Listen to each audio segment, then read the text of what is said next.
and welcome to Dispel Magic, the podcast where we overthink how the magic of D&D might shape your campaign in surprising and unexpected ways. I'm Benjamin, game designer and writer. You can find me on Twitter at @SterlingVermin or the internet at large at sterlingvermin.com. And my name's Dane. I'm a dungeon master, a podcaster, and a voice actor. And I am everywhere at Dane in Danger. Oh boy. Benjamin, I got a good feeling about this whole season. A lot of people have been holding their breath for this episode. The first episode of the new business. We really made them wait. It probably felt like they were underwater, just floating, pressure, unable to breathe, the unbearable weight of the lack of Dispel magic. Yeah, but at last, here we are. At long last, they can breathe. Yeah. And we're going to celebrate and acknowledge that today with water breathing. Water breathing. Water breathing spell. It really flows together there, doesn't it? Yeah. I think I'm done. I'm done, me too. Actually. Yeah, no more puns. Okay. Water breathing is, I think, a pretty widely used spell, right? I mean, I think at least once in any campaign, you're going to need to breathe underwater for one reason or another. I imagine that comes up in official campaigns quite a bit, I don't know because I've never played through one or run one. I don't think I've ever put my players in a situation they would need water breathing. Oh, actually, that's not true. The very last Gambit session I ran for you and some other people actually involved this spell. That's true. But I very rarely have run adventures where it would be needed. But I do think enterprising players could always find a use for it. Yeah. I just finished up a Salt Marsh campaign, which of course needed quite a bit of water breathing. But I found a fun puzzle trap room where the room was slowly filling up with water and there was a single statue of a fish in the middle. And the answer to this puzzle was not to stop the water, but to touch the statue, and anyone touching the statue or touching somebody who was touching the statue could breathe underwater. So the puzzle was just, well, yeah, because people might not necessarily know to touch the statue or to grab onto it, and the water just fills up, and then they're... Yeah, but it's just not knowing something, a puzzle. Well, they're trying a lot of different things, right? That makes it a puzzle. If you try to do a bunch of different things, they're trying to figure it out. They're trying to figure out what the answer is. Yeah, that's fine. And the answer is touch the statue. I think you should have to kiss the fish on the mouth. If I'm being totally honest. Now that's a puzzle. Now that's a puzzle. And there's all sorts of like kiss emojis carved into the walls. There's all the like smoochy emojis, and now it's a puzzle. Now we've got a puzzle. Now that's a puzzle. I didn't want to just give everybody water breathing. I wanted different forms. So we had the druid, we had some polymorph, we had some potions, we had this fish statue, which somebody like fashioned into a big bulky necklace. So that's fine. Great. But anyway, let's get into the specifics of the spell. Water breathing is a 3rd level transmutation spell with the ritual tag, available to artificers, druids, rangers, sorcerers, and wizards. It takes 1 action to cast, has a range of 30 feet, and a duration of 24 hours. The spell text says, this spell grants up to 10 willing creatures you see within range the ability to breathe underwater until the spell ends. Affected creatures also retain their normal mode of respiration. Very straightforward. Yeah. It does what it says on the tin. Yeah, we have often commented on whether or not you just read the longest spell description ever. I think this is definitely in the running for the shortest spell description ever. It's 2 sentences. Yeah, it's 10 willing creatures. It's a one and done thing. It's even a ritual. It doesn't even cost a spell slot. This is made for adventuring parties to be able to do the thing they want to do. It's really interesting that it's a ritual because it seems in the situation where you would need it at all, it seems good enough that it should cost you a resource. But okay. And everyone can cast it. Like, if you can do magic, you can cast water breathing. Although of the classes that get it, Druid and Wizard get ritual casting, but Ranger definitely doesn't. I don't think Sorcerer does, and I'm pretty sure Artificer doesn't either. So you'd have to take a feat to be able to do that. Yeah, so you'd either need to take a feat or be a Druid or a Wizard. So maybe I guess that's the hitch. That's the trade-off. Have an underwater adventure. That's what this is inviting you to do. Right.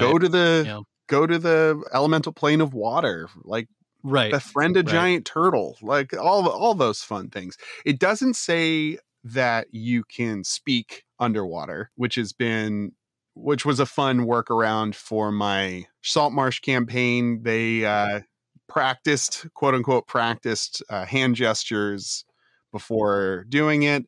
And then they found a psychic lobster, an intelligent psychic lobster that we used as a conduit to that they could all kind of speak to each other in images through their brain. Yeah, that makes sense. It does, doesn't it?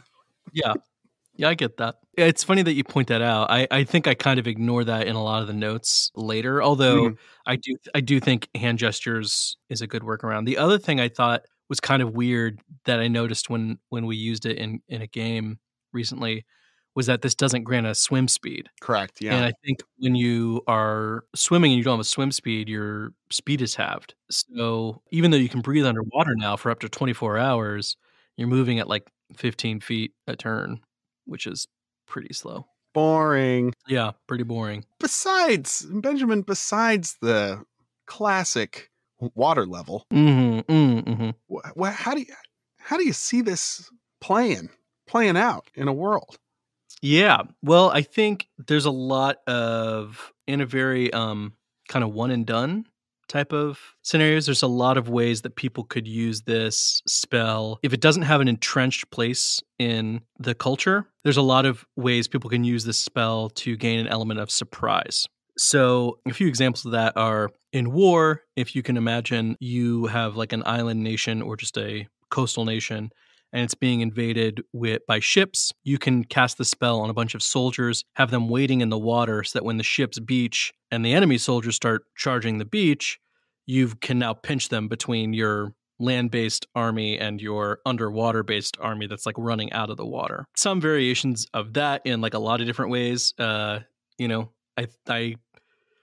imagine you could probably even just sink ships doing it that way, like just stay underwater and then just start puncturing ships as they get close to your shore.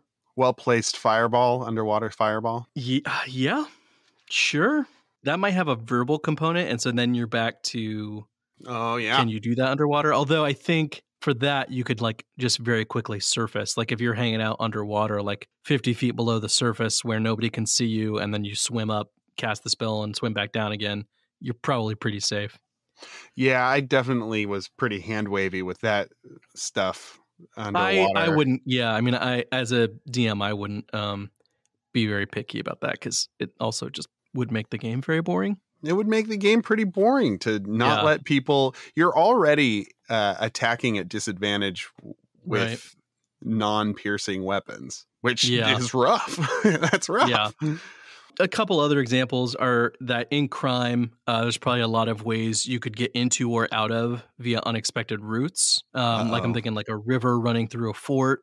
You could get in through. It also would be an easy way to hide. You steal whatever you're going to steal, and then instead of beating feet out of town or trying to make it to the next city over, you just go hang out at the bottom of a lake for a week or something till the heat dies off. That's a good one. Eating the little fishies down there. Sure. Making some seaweed salads. That's right. The very same. I can imagine having to pull a Shawshank with this too. In the sewers, Ugh, that's not just water. Ugh. Yeah, it doesn't give you sewage breathing. So your mileage may vary on that. Talk to your DM. Yeah. See what you can work out about whether water breathing lets you breathe urine, feces, and other human waste. Yeah. And the human body is 80% water. So can you breathe humans? is a real question that you should ponder. I want you to ponder it. This is a spell that I think every ship is going to want to have available to them, if 100%. Possible. As in the event often of as they can. Right. Yeah. And I hadn't thought of this until right now, which is pretty ridiculous. Any pirate that is not using water breathing is a really second-rate pirate. It would be a part of the uniform. You get on a ship, you put on a ring of water breathing or something like that. Or it's part of breakfast. Right, yeah. The ship spellcaster is just like, all right, water breathing, everyone, done. Yeah, so then you've got like half the crew just hanging onto the bottom of the ship while it's sailing along. Yeah. Then when you run into enemies, the people on board are shooting at them, and everybody under just starts swimming towards the other boat to start boarding it while there's chaos happening. I think a lot of D&D games end up fighting pirates. I don't know how many become pirates, but that could be a fun encounter where you're getting boarded by water-breathing pirates while you're also fighting ship-to-ship combat. Really mix it up. Definitely. that and something like gust of wind. There's probably like a few spells that a hedge mage specifically hired to be on a ship would need to have. Water breathing would be one, gust of wind would be another, and I'm sure maybe speak with animals probably, so you can talk to the fishies, figure out where you are, where land is, things like that. If you get lost, I guess light would be a good one. Instead of hedge mage, would they be like a kelp mage? Would that be the shorthand for kelp? Yeah, because they're on the ocean. They're like water instead of a hedge in the forests. I feel like there's a hedge in the. I don't know if that's where the hedge and hedge mage comes from. That's how I always thought. I think there are probably more interesting names to come up with, but I did not think of any, and so I have to acquiesce to kelp mage. All right, sure. The listeners, let us. Yes, save me from having to call these things kelp mages. What would you call a hedge mage, a waterfaring hedge mage? Let us know at Dispel Magic Pod on Twitter. Help Benjamin out. Get him out of this name prison I've put him in. Speaking of prisons, we previously talked about bags of holding. And I think maybe even in like a follow-up episode, we just talked about this, but just so people don't have to jump all the way back to that episode and listen to it. Bag of holding, it gives you like 10 minutes of combined breathable air if you start putting people inside of it. But if you take your bag of holding, fill it up with water, and then throw some people in it with a spell on them, suddenly they can breathe for 24 hours. Yeah. That all the shenanigans that come from carrying people around with a bag of holding become a lot more manageable. Actually, I guess you don't even have to do that. You just get like a fishbowl, turn it over on their head, and then fill that up with water and throw them in there.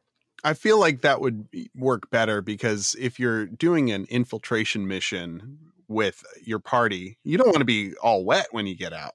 Generally, the DMs I've worked with say that thaumaturgy doesn't clean water. It doesn't dry you out. You'd be soaked. You'd be dripping all over the castle, trying to get into that throne room, steal the crown, and there'd be a big trail of water behind you. They'd be able to find you. That's true. Yeah, too fast. You would have to worry about that. I guess you'd have a second bag of holding with towels and change of clothes for everyone, or just do the fishbowl thing. Obviously, one of those. But we haven't really. Oh, we haven't even dug in yet. Blown up D&D yet. And there's really no point in talking about any spell unless we're going to blow up D&D. Just really screw it up. Really throw it on its ear. Something we talked about at the top. The spell is a ritual. We love ritual spells. Love them. Best spells out there, I think. It's a toss-up between ritual spells and spells that have until dispelled as their duration. Excellent point. Those are the two things to look for when you're looking at a Dispel Magic spell. Yeah, so it's a ritual spell that can affect up to 10 people at a time. So you can cast this, assuming you are just going to stay awake 24 hours a day casting water breathing. You can cast it 144 times.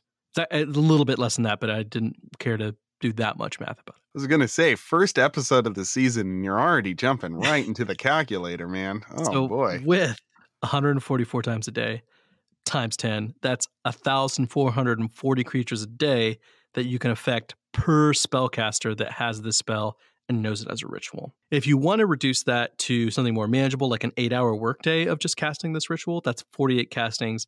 And so you can target up to 480 creatures. So kind of on an ongoing basis, if we just want to say you've got a druid who's trying to move a group of people kind of indefinitely through water, easily managed to do that with 480 people. That's wild.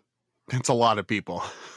It's 24 hours. And so that's like 480 people that can just kind of permanently live underwater. Come up at the when they wake up in the morning, get their refresh, go right back in.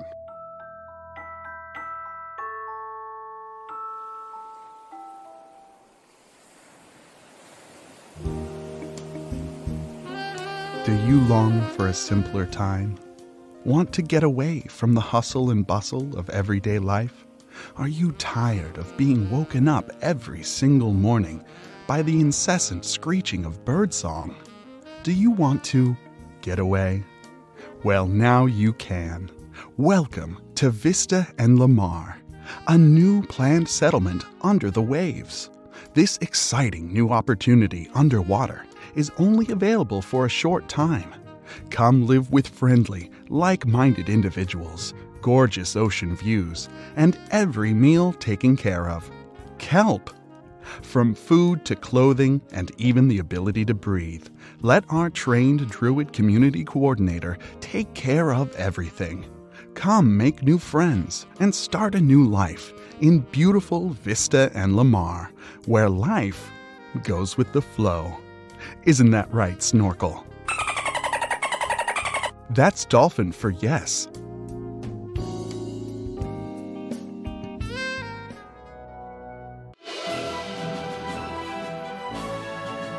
There's like a few... The immediate thing it makes me think of is when we talked about create or destroy water, we talked about how a druid could use that to create a desert cult. And here we have basically the same thing, but in underwater cult. Almost opposite in a way. The same, but opposite. Yeah.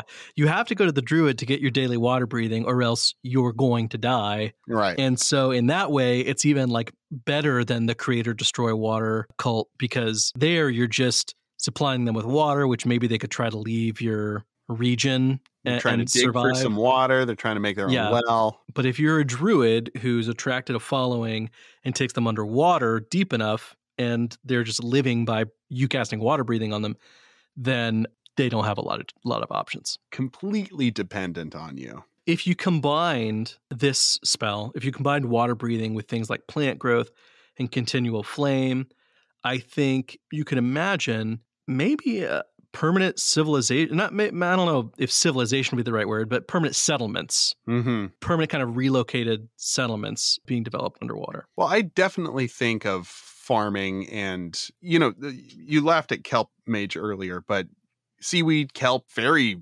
edible. You can make a lot of different food. What?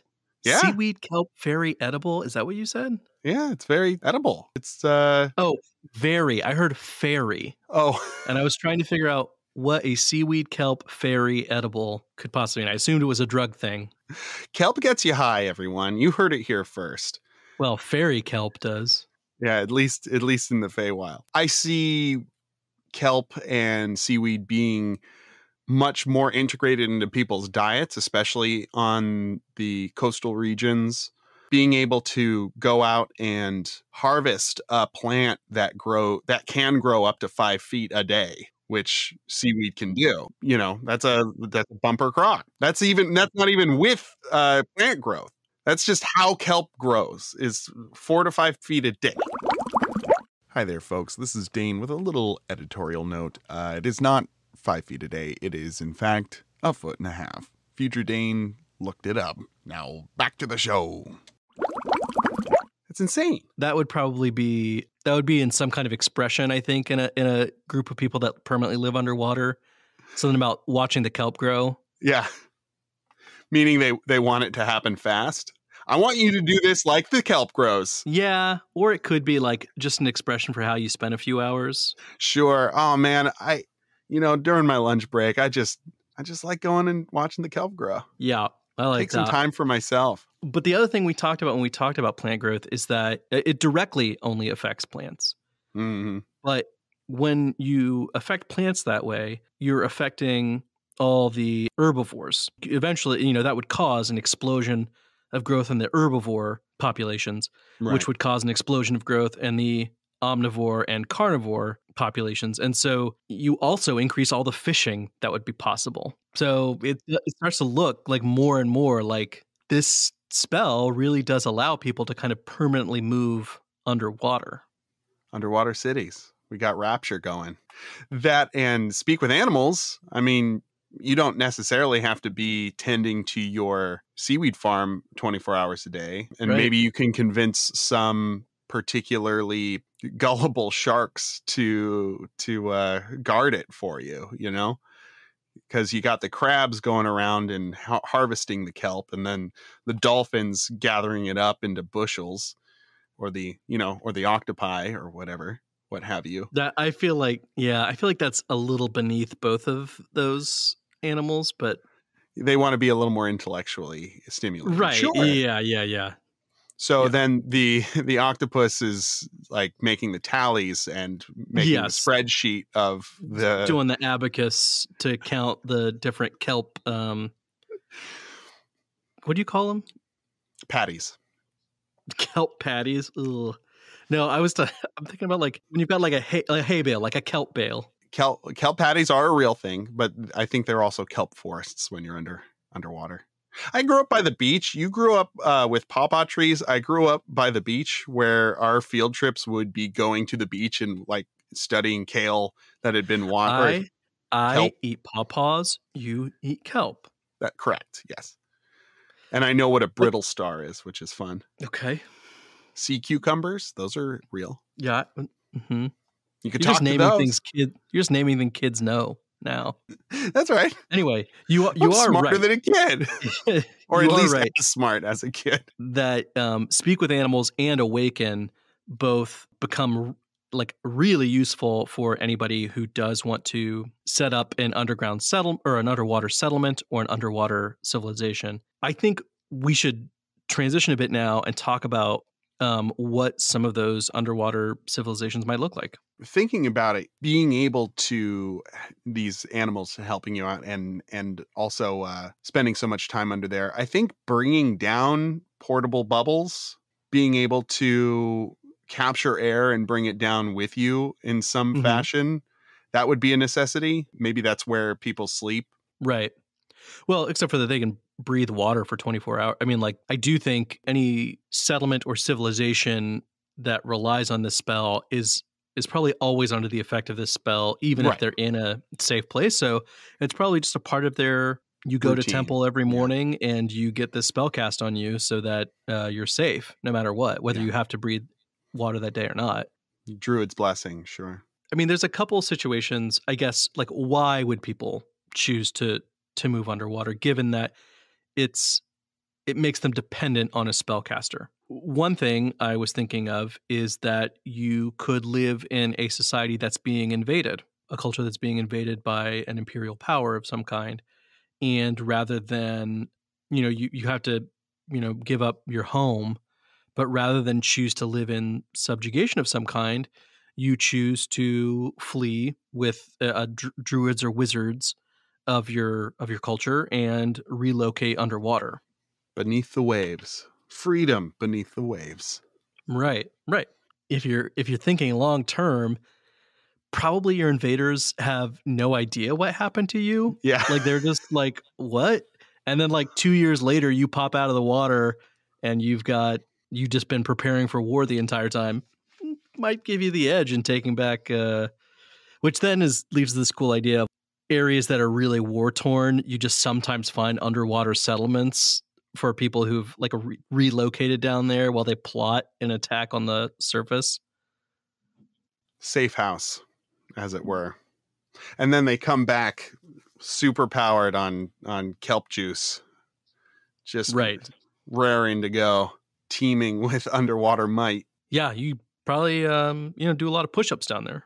beyond that one option, I think also the fact that the spell exists, druids are a class in the game, it makes total sense that there are nomadic tribes of people that just live exclusively or kind of amphibiously on water. Underwater, yeah.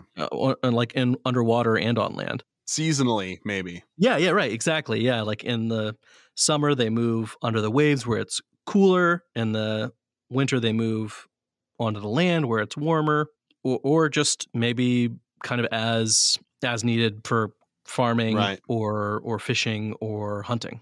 Instead of where the wind blows, where the tide pushes. Right.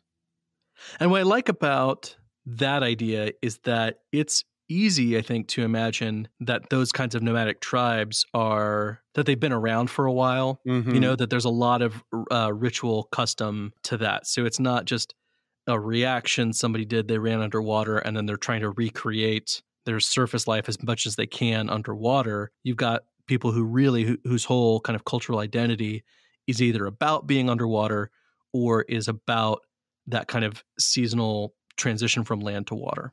They have a way of water. This episode brought to you by James Cameron. James Cameron. Please go see the movie. Tell them that Dispel Magic sent you, and we get $1 off your ticket sales. So $1 whole buck. But then, the final kind of shape of how this might play out is Shape of Water. God damn it! I actually never saw that movie, but I would like to. It's very good. I liked it a lot. I think I would like it. I don't know why I haven't made time to see it. The final shape of water that this could take. I don't know enough about the physics, I guess, of this to make it totally make sense, but I can imagine that there's probably ways to transfer air from the surface to the bottom of whatever. No, you make watertight bladders and capture the bubble, the air, and you bring it down with you, or maybe some sort of big tubes where you can like kind of push the air down, siphon air into the right. Would that be possible? And anyway, even if none of that's possible, then just like open up a gate to the plane of air in your underwater city in your airtight underwater city that you've built, and then put a bunch of bubbles. Well, bubbles, yeah. But what are they? The little room that you go into where one door shuts and the other door opens so that you can prevent. Oh, I know what you're talking about. I can't think of it either. It's not. I don't think it's an airlock, but that's the only thing I can. No, that is it. That is the okay. The airlock. Yeah. Yeah.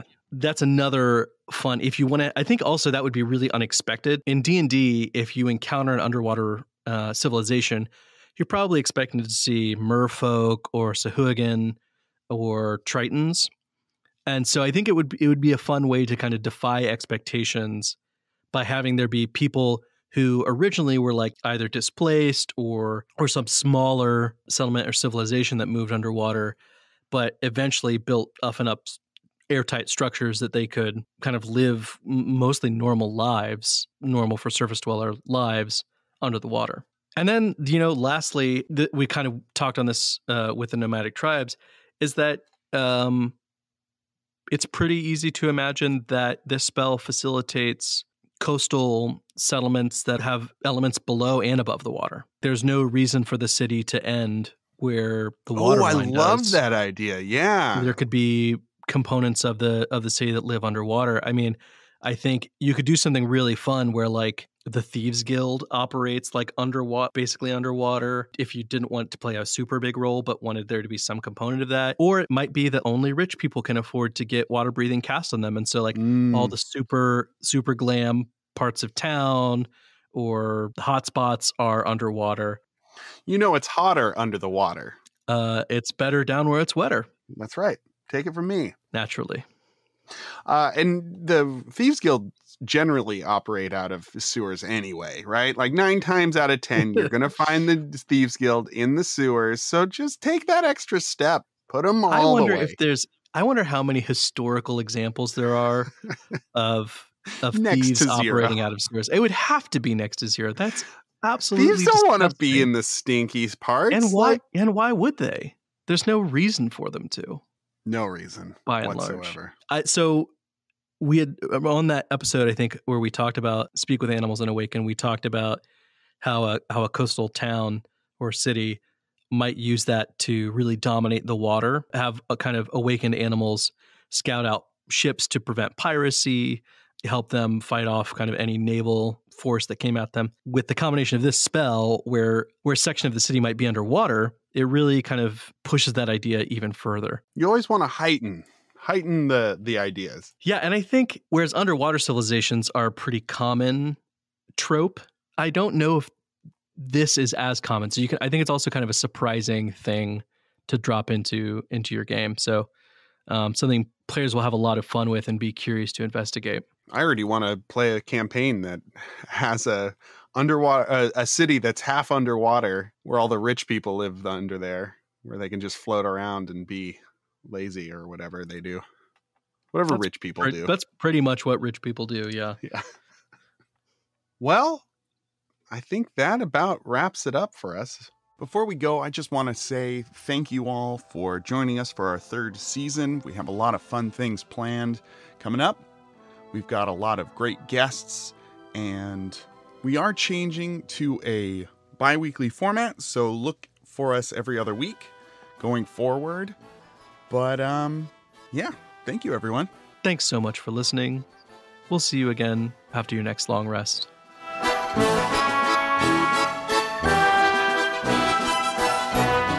We hope you've enjoyed this episode of Dispel Magic. If this has inspired any ideas for your game, or you have another take on today's topic, please let us know on Twitter @DispelMagicPod. You can find Benjamin @SterlingVermin and Dane @DaneInDanger. Thank you to Slim Mittens for our cover art, produced by Benjamin Huffman, produced and edited by Dane Fox-McGraw.